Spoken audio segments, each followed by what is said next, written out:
بسم الله الرحمن الرحيم الحمد لله رب العالمين والصلاة والسلام على سيدنا وخاتم النبيين وعلى آله وصحبه أجمعين أما بعد رب اشرح لي صدري ويسر لي أمري واحلل عقدة من لساني يفقه قولي ربي زدني علما اللهم لا علم لنا إلا ما علمتنا إنك أنت العليم الحكيم.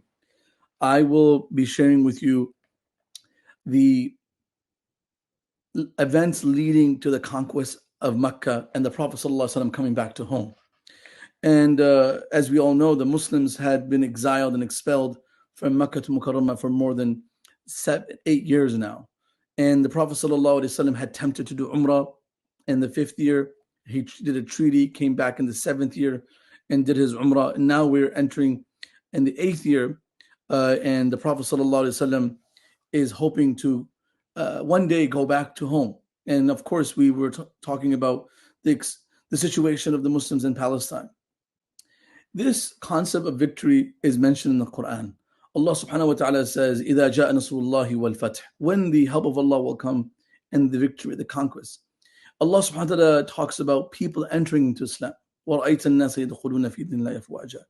What is going to happen in the next 20 minutes is just a summary of what the Prophet ﷺ did and his entrance and the help of Allah that was promised, to the Prophet ﷺ, and the help of Allah is promised to the believers. This is not just specifically for the Prophet ﷺ in Mecca, but every time in every era when the Muslims are put through turmoil and they're expelled from their land innocently, there will always be a powerful, beautiful ending to those stories. It is just on the timeline of Allah subhanahu wa ta'ala. Number one, we like to make a disclaimer that the conquest of Makkah is a timeline in the Prophet's seerah that changes many patterns of leadership and seniority in the community. Which I mean is the people who accepted Islam before the conquest of Makkah, these people are considered to be the greatest community members of the Prophet ﷺ. And those who accepted Islam after the conquest of Makkah, they're great, but they're not as great as those who accepted before. Allah subhanahu wa ta'ala says in Surah Hadid, لا يستوي منكم من أنفق من قبل الفتح وقاتل. Those who spent money before the conquest of Makkah and after, they're not the same. أولئك أعظم درجة من الذين أنفقوا من بعد وقاتلوا. Those who spend their sacrifice, their money, their wealth, their family, their health, their life before this date are nowhere compared to those who will come after, meaning the two are far apart in great reward because they're sabiqun, they're considered to be from the early people who committed to Islam. So this is one of the things that we can understand right away off the bat, that committing to Islam and supporting Islam early, you have greater chances of reward than coming in later. And that's what we call sabaqa. والسابقون السابقون أولئك المقربون والسابقون الأولون من المهاجرين والأنصار والذين تبعهم بإحسان. Nevertheless, both categories are promised reward. وَكُلًّا وَعْدَ اللَّهُ الْحُسْنَى. Everyone is promised a reward from Allah subhanahu wa ta'ala of paradise. The events leading to the Prophet ﷺ's actions that led to the conquest of Makkah, just a brief summary, was the Prophet ﷺ had a treaty done with the Quraysh in Hudaybiyah. And in this treaty, some tribes of Arabia came under the Quraysh and some tribes came under the Prophet ﷺ. And under the Prophet ﷺ's alliance, Banu Khuza'a came under the Prophet ﷺ's alliance. And the tribe that was on the alliance of Quraysh was Banu Bakr. In summary, these Banu Khuza'a's people, they were drinking water at a well near Mecca. They lived outside of Mecca in the hills. And they were drinking water at the well. And the people of Banu Bakr, which is an alliance of Quraysh, attacked the Banu Khuza'a, which is an allied tribe with the Prophet's community. And which means that you have attacked an ally of the Muslims in Medina, you have attacked the Muslims. Which means you have broken the treaty. There was a treaty between these two communities and they should not fight. And that was made in Hudaybiyah. There will not be any bloodshed for 10 years. When this horrific event happened, actually, Banu Khuza'a, when they were being attacked by Banu Bakr, they ran away into Haram, hoping that they'll be protected. Even in Makkah, in Haram, the perpetrators attacked them and started to kill them. From the tribe of Banu Khuza'a, 20 men were killed, which is a big number at that time. And amongst the perpetrators were people of Quraysh who assisted in the killing of the people of Banu Khuza'a. Their names was Safwan bin Umayyah, Huwaytib, there was Mikraz, there was Ikramah bin Abi Jahl, the son of Abu Jahl, and there's this famous man whose name is Suhail bin Amr. We will talk about him in a moment. His name is Suhail bin Amr. Keep that name in mind. When the Quraysh had assisted in transgressing and fighting and killing Banu Khuza'a, the news reached the leaders of Quraysh. Amongst them was Abu Sufyan. And when they reached, he was the governor and the leader of Makkah at that time. He heard about this and he said, Innahu la shar. This is horrible. This is horrible. And I know now Muhammad sallallahu alaihi wasallam is most likely going to avenge his allies in Banu Khuza'a. Nevertheless, the people of Banu Salim and Khuza'a, the people who were attacked, they made their route towards Medina because they had to seek support. They came to the Prophet sallallahu alaihi wasallam and they sat down in the masjid where the Prophet sallallahu alaihi wasallam was sitting, and they started reciting couplets for pleading for help. And the couplets go long and detailed. Nevertheless, when they made their plea and their argument to the Prophet sallallahu alaihi wasallam, and in the poem it goes, وَنَقَضُوا مِيثَاقَكَ الْمُؤَكَّدْ وَجَعَلُوا فِي كَدَا رُصَّدًا وَزَعَمُوا أَنْ لَسْتُ أَدُو أَحَدٍ وَهُمْ أَذَلُّ وَأَقَلُّ عَدَدًا هُمْ بَيُّتُونَ بِالْوَتِيرِ هَجَّدًا. They were attacked in the night, at nighttime, in an area called Watir. وَقَتَلُونَ رُكْعًا وَسُجَّدًا. And there are people in our community that were praying salah in the middle of night, tahajjud, and they were even killed. So members of the community were also Muslim. So when the Prophet ﷺ heard this, Prophet ﷺ said to the people, Nusirta ya Amr bin Salim. The person who brought the news, his name was Amr bin Salim. The Prophet said, you have been helped, meaning we will assist you. No sooner than the Prophet saying this, no later than this, the Prophet ﷺ saw a cloud hovering over his head, and he said, هذا حتى مرت بهم سحاب فقال رسول الله صلى الله عليه وسلم إن هذه السحابة لتستهل بنصر بني كعب. This cloud is a message that's telling me that it's time to help these people. And the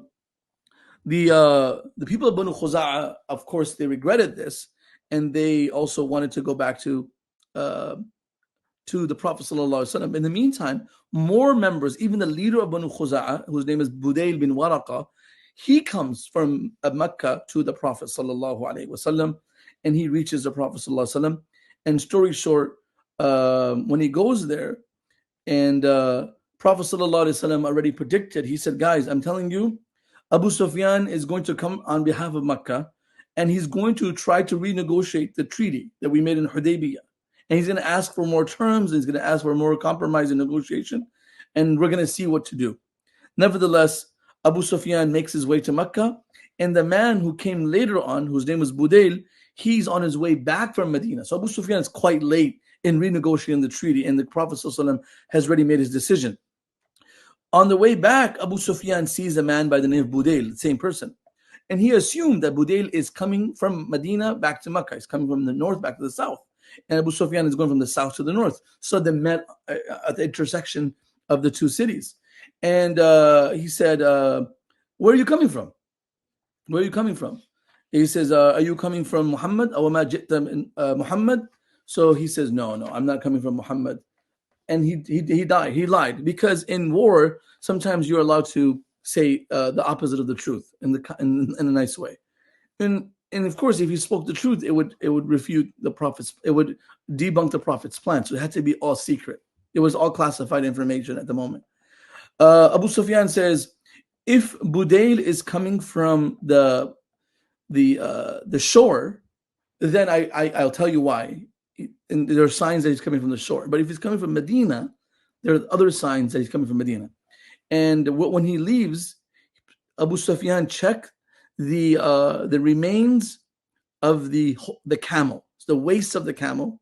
When the camel eats and it decimates its waist, the remains of that camel were remaining in the area that they had camped at. So Abu Sufyan went in the dirt of the remains of the camel, he filtered through that, and he saw the date seeds of Medina. Literally, he did like a study, like research on like where he was coming from.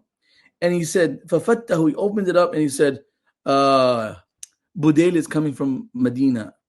He's not coming from the shore. And now Abu Sufyan already got the hint. And Abu Sufyan was a genius, a very smart person. And the reason why I say this is because the Prophet and the Muslims were against intelligent people. These people were calculated. They were directed. They knew what they were doing. They were smart people. But eventually, Abu Sufyan got alarmed, like, it's going to be trouble for us. Abu Sufyan makes his way into the Prophet's community. And the first place he goes to is the house of his daughter, whose name is Ramla. Beautiful name. Her name is Ramla, Habiba. And this daughter of Abu Sufyan happens to be the wife of the Prophet sallallahu alaihi wasallam. Interesting. And when Abu Sufyan intends to sit down, there's an area where the Prophet sallallahu alaihi wasallam sits. لما ذهب ليجلس على فراش رسول الله صلى الله عليه وسلم, when he came to sit on the bedding or the couch where the Prophet sits, طوت عنه, the wife of the Prophet rolls up the bedding so her father doesn't sit on it. So the father, Abu Sufyan, says to his daughter, يا بني أرغبت بي عن هذا الفراش أم رغبت بي عني? Are you rolling up this bedding or this floor mat because I'm too good for the mat, or is the mat too good for me? Basically, like, maybe you're going to offer me something that's better and this mat is not comfortable enough. So the daughter says, which is the wife of the Prophet ﷺ, قالت بل هو فراش رسول الله صلى الله عليه وسلم وأنت مشرك نجس. This, to be honest with you, Dad, this is the bedding, the sitting area of the Prophet sallallahu alaihi wasallam, and you are a filthy person. You don't deserve to sit on the place where the Prophet sallallahu alaihi wasallam sits. Amazing, right? Like, even the daughter knows, like, my father does not have the right to sit on the spot where the Prophet sallallahu alaihi wasallam sits. And he says, "Oh, my daughter, you've lost a lot of manners after. No, ya bunayya asabiki ya bunayya ba'di shar." To move forward on the story, Abu Sufyan goes and tries to renegotiate the terms, and the Prophet ﷺ and all the Sahaba ignore Abu Sufyan flat on. So we're not going to go into the details of the story. And Abu Sufyan goes back and he tells the people, all my terms and negotiations that I tried to do, I was ignored, and I was disrespected by Umar bin Khattab. That's a story of its own. I want to talk about the conquest a little bit. And the Prophet ﷺ, he hides the information and the plans of his travel. Usually the Prophet ﷺ will tell the public where they're going, and they would be prepared. They would have contacts, directions, they would have spies and friends. They will facilitate the arrival of the Muslims in those areas. In this situation, the Prophet ﷺ disguised his movement. Nobody knew, and it says that Amar Rasul Aisha radiallahu anha tu'id lahu jahaza. Prophet ﷺ told his wife Aisha to prepare his stuff to travel. وَلَا تُعْلِمْ أَحَدًا أَيْنَ يُرِيد. And Aisha says the Prophet ﷺ did not tell anyone where he was going. وَأَمَرَ النَّاسَ بِالْجِهَازِ. And he told everyone, get your camels and your animals ready and your weapons, we're moving. فَدَخَلَ أبو بكر رضي الله عن بنتي. And Abu Bakr رضي الله عنه entered the room of Aisha, his daughter's house. وَهِيَ تَعِدُّ لِرَسُولِ جَهَازِ. And she was preparing the stuff of the Prophet ﷺ. And he says to his daughter, أي بنية أمرك الرسول أن تجهزوا. Did the Prophet ﷺ tell you to get ready? And he said, and the daughter says yes. فقال أين ترينه يريد. So Abu Bakr is now trying to get inside information and says to his daughter, so where do you think the Prophet's going? And she stays quiet. فصمتت. She didn't say a word. فقال لعله يريد بني أسفر. Maybe he's going towards the Romans. She stays quiet. Maybe he's going towards Najd. She stays quiet. Maybe he's going towards Quraysh, and she stays quiet. And that in the meantime, Abu Bakr is trying to get his daughter to say something. And the Prophet enters, and Abu Bakr radiallahu, and the Prophet just walks into the house of Aisha and says, and Abu Bakr radiallahu goes, Ya Rasulullah, aturidu an takhruja makhraj. You're going somewhere, right? Where are we going? He said, Na'am. And then Abu Bakr radiallahu asks the same questions to the Prophet. Are we going to the Romans in Sham? Are we going to Najd? Are we going to the Quraysh? And the Prophet ﷺ said no to the prior ones, and then he said, yes, we're going to Quraysh. And he said, so Abu Bakr radiallahu goes, but that's strange. Don't we have a treaty between the Quraysh and us? Nobody knows in Makkah and Medina that the treaty has been broken. Everybody knows Abu Sufyan came, but nobody has a clear sense that the Prophet ﷺ has completely nullified the treaty and we're going to war. So Abu Bakr is under the impression that we're still under a treaty, and the Prophet ﷺ is hiding this. So then the Prophet ﷺ says to Abu Bakr, Alam yabluqa ma sana'u bi Bani Ka'b? Didn't you hear what happened to Bani Ka'b, Banu Khuza'a, that are allies around Mecca? And then he just said that, and Abu Bakr radiallahu anhu got the idea of what was going to happen. Sallallahu alaihi wasallam, of course, some of the information leaked to his close companions, and one of the companions that in the meantime, the Prophet ﷺ sent another army to another location to disguise his movement, so the people of Makkah can think, oh, the army is moving towards southwest and not coming south. So they were like completely oblivious of the Prophet ﷺ's activity. In the meantime, there's a man by the name Hatib bin Abi Balta'a, who was from the Muslim community of Medina. He heard about the Prophet's movement, and he had an idea. He was given an idea, and he was given some of the classified information. He quickly wrote a letter, and in that letter, he talked about the Prophet's activities and movement to conquer Mecca. And he sent a woman from Min Muzayna. He hired her to take this letter and give this letter straight to the leaders of Quraysh, so they know what the Prophet is going to do. So basically, this is almost an act of treason. And this hadith, this narration is in Sahih Bukhari and Sahih Muslim. Sallallahu Alaihi Wasallam gets wind of this by the angels. Allah subhanahu wa ta'ala sends Jibreel salam to tell the Prophet sallallahu, there's a woman that has been given a letter from a companion of yours, and you need to go intercept this letter. Sallallahu Alaihi Wasallam sends Zubayr bin Awam and Ali radiallahu an, in one narration, Aba Mirthad al-Ghanawi and Ukulluna Faris. They say that these two people were one of the fastest horsemen in Arabia at that time, especially the Prophet's community. And the Prophet ﷺ said, go to a location called Rawdat al-Khakhin. It's an area between Mecca and Medina. Get there, and there will be a woman who's a non-Muslim. She's going to have a letter from someone from our community, and go get it and bring it back. Finally, Ali radiallahu anh and these companions, they move towards that direction, and they find this woman exactly what the Prophet ﷺ had prophesied and signaled. And they asked this lady, Ayn al-kitab alladhi ma'aki? Where's this letter? She says, Ma ma'i kitab? I got no letter. So they're like, okay. So they asked her while they were on a camel. They were both on the back of their camel, and they looked at her like basically imagine you put your window down, you look at the guy next to you and say, hey, where's that letter? And the lady goes, and they ride on her. On her ride, she goes, I got no camel. So these guys like, wait a minute. They park that car and they get off the camel. It was supposed to be an easy ordeal, but this lady just made it a little complicated. It says, فَأَنَخْنَا بِهَا بَعِيرًا. Then they kind of like surrounded her camel and forced her to sit down. And they said, we searched her belongings, and we didn't find nothing. And Ali says, my two companions, Zubair and Aba Mirthad, said, there's nothing on this lady. So Ali says, لَقَدْ عَلِمْتُ مَا كَذَبَ رَسُولُ. You know the Prophet never lies, and there will never be any falsehood in the Prophet's prediction or prophecy. I swear there is a letter on this woman. And then they say to this lady, I swear to God, I swear by Allah, if you don't take this letter out, we will search your entire body. Right? This is serious matter of war and treason. So she moves her hand towards her head, and or some people say she had a letter tied under some of her chest or over her hips, near that area, but in a very secluded private area. And she takes out this letter, and eventually, out of intimidation, she gives it to the Prophet's companions. The letter reaches the Prophet sallallahu alaihi wasallam. And the Prophet sallallahu opens the letter, and the letter is the name. It says Hatib, the name of the Sahabi, Hatib bin Abi Balta'a. Sallallahu alaihi wasallam calls Hatib. He says, Ya Hatib, ma hamalaka ala ma sanat. What is going on here? Why would you write this letter against us? And the Prophet sallallahu alaihi wasallam, he was disappointed. But this Sahabi is a member he's a veteran in the Prophet's community. He's done so much good, but he's made this big mistake here. Sallallahu alaihi wasallam asks him, and he inquires. He didn't come to a conclusion without asking.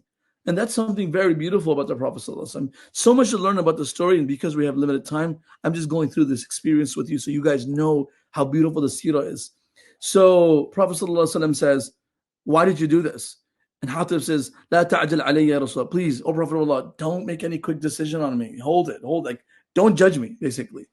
And he says, I'm a person that has family in, I have my family, direct family in Mecca.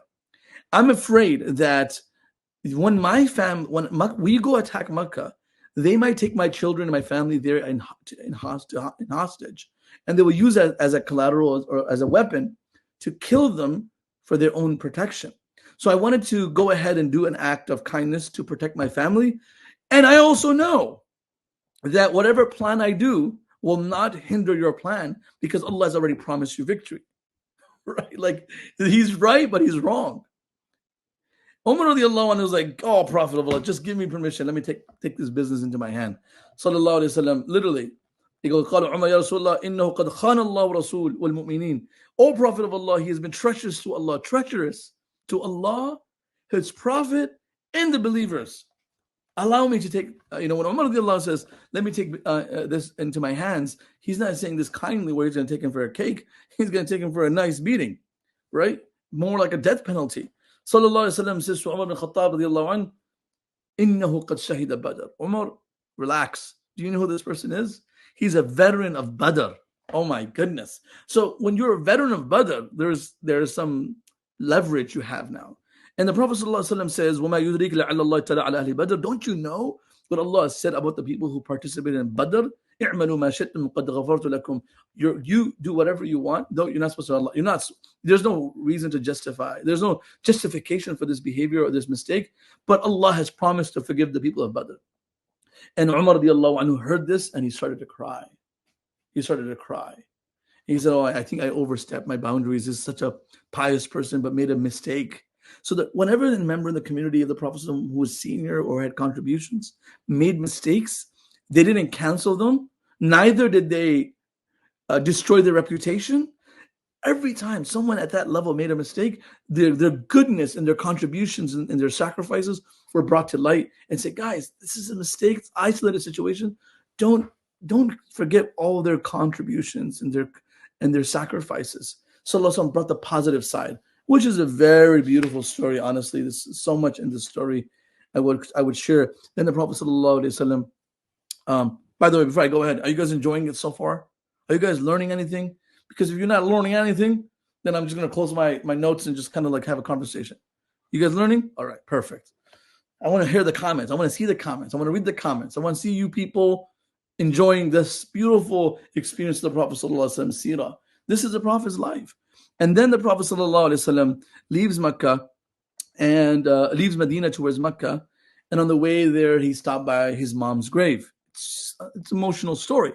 Again, time doesn't permit. But the reality is, Sallallahu Alaihi Wasallam stopped by his mother's grave and he cried so much.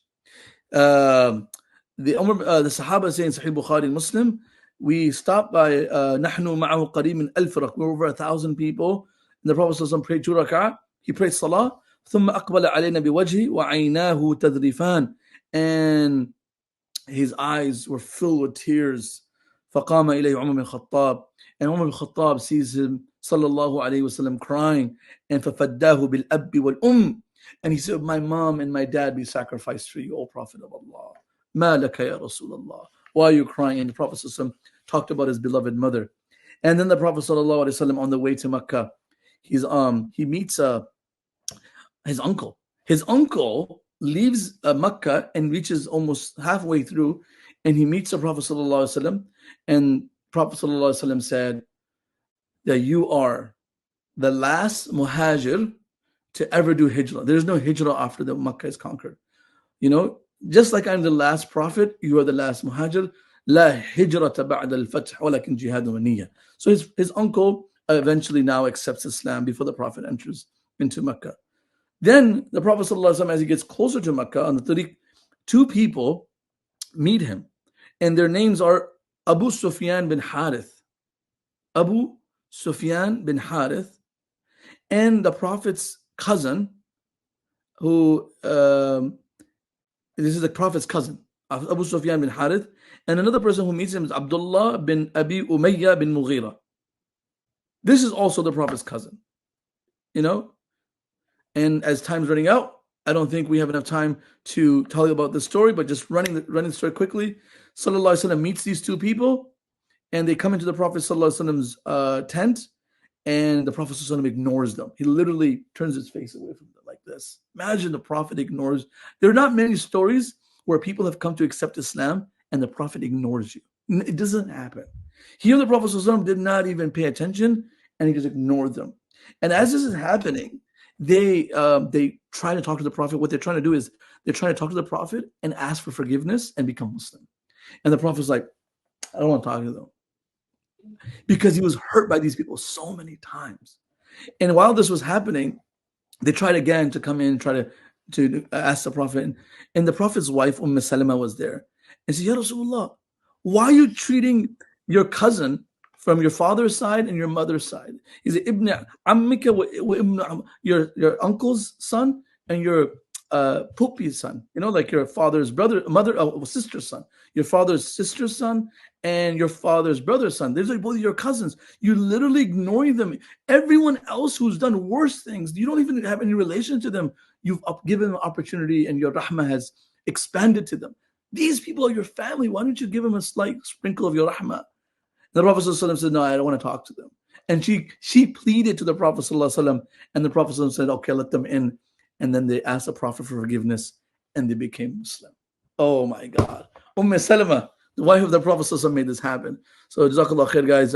This is just the journey. We're not even at Fatih Makkah. Inshallah, maybe one other year, some other time, we learn more about it.